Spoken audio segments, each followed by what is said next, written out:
On a 986 Porsche Boxster, which is model years 2000 to 2007, side view mirror glass repair is a straightforward process. It could be that the side view mirror itself is damaged, in which case you have to do auto body work.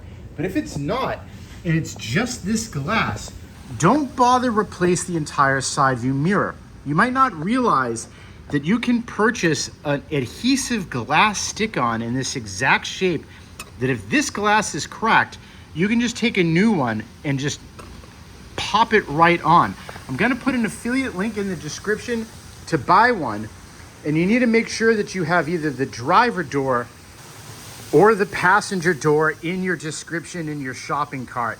And again, that item will just pop right on. If this glass is cracked, you do not need to replace the entire side view mirror. If you have any questions, put them in the comments.